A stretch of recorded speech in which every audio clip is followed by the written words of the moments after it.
فرماتا ہے وَمَن يَبْتَغِ غَيْرَ الْإِسْلَامِ دِينًا فَلَن يُقْبَلَ مِنْهُ۔ اللہ فرماتا ہے جو اسلام کے سوا کسی اور دین کو چاہے گا ہرگز اس سے اسلام کے علاوہ کسی بھی دین کو قبول نہیں کیا جائے گا۔ اب صرف اسلام ہی کی بات ہوگی، اور اگر کوئی اسلام کے علاوہ کسی اور دین کو اپنائے گا وَهُوَ فِي الْآخِرَةِ مِنَ الْخَاسِرِينَ، اللہ کا قرآن یہ کہتا ہے کہ وہ دنیا میں بھی خسارہ پائے گا، آخرت میں بھی خسارہ پائے گا۔ کامیابی اسی کے لیے ہے جو دنیا میں بھی اسلام کو اپنائے گا، اسلام کے دیے ہوئے سبق کے مطابق زندگی گزارے گا، اور جب دنیا سے جائے گا تو اسلام ہی پر اس کو موت آئے گی، اسلام کے علاوہ اب کچھ بھی قبول نہیں کیا جائے گا۔ لیکن ہے افسوس وہ اسلام جو آج در بدر ہو رہا ہے، اس اسلام پر طرح طرح کی باتیں کی جا رہی ہیں، اس اسلام کو ماننے والوں کو دہشت گرد قرار دیا جا رہا ہے، اس اسلام کے ماننے والوں کو پسند کہا جا رہا ہے، اسلام کی وجہ سے کہا جا رہا ہے۔ میرے کریم آقا علیہ الصلوۃ والسلام نے ارشاد فرمایا ایک وقت آئے گا کہ میرے چمکتے ہوئے دین پر، اس کی نقش و نگار پر گرد و غبار چھا جائے گی، لوگ چمکتے ہوئے دین کو بھلا دیں گے۔ پھر کیا ہوگا؟ حضور نے فرمایا لوگوں کو یہ پتہ نہیں ہوگا کہ روزہ کیا ہوتا ہے، نماز کیا ہوتی ہے، صدقہ کیا ہوتا ہے، حج کیا ہوتا ہے، بے خبری کی حد یہاں تک ہو جائے گی۔ نہ ان کو اسلام کا پتہ ہوگا، اسلام کسے کہتے ہیں، اسلام کے تقاضے کیا ہیں، اسلام کیا کہتا ہے، اس بات کے کرنے کا حکم دیتا ہے، کس سے منع کرتا ہے، یہ لوگوں کو نہیں پتہ ہوگا۔ بس وہ کہیں گے ہم مسلمانوں کے گھر میں پیدا ہوئے، ہم نے اپنے باپ دادا کو دیکھا وہ لا الہ الا اللہ محمد الرسول اللہ پڑھتے تھے، ہم نے بھی پڑھ لیا۔ آج وہی وقت ہے، اس لیے ہم نے اسلام کو بھلایا ہے، ہم نے اسلام کو اپنی پیٹھ کے پیچھے ڈالا ہے، ہم نے اسلام کو کوئی ترجیح نہیں دی ہے۔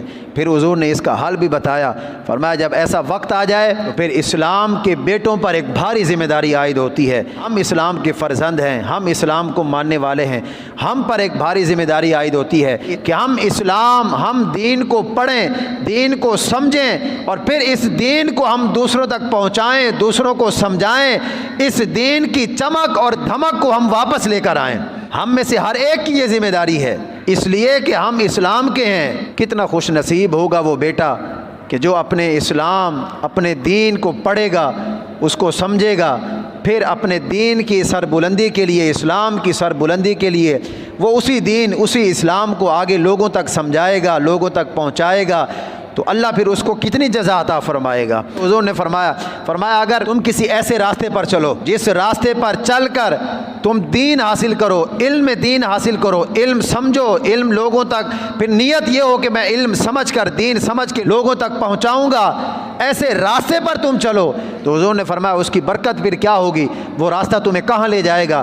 حضور نے فرمایا علم دین حاصل کرنے کے راستے پر چلنے کی برکت سے اللہ تمہارے لیے جنت میں جانے والے راستے کو آسان فرما دے گا۔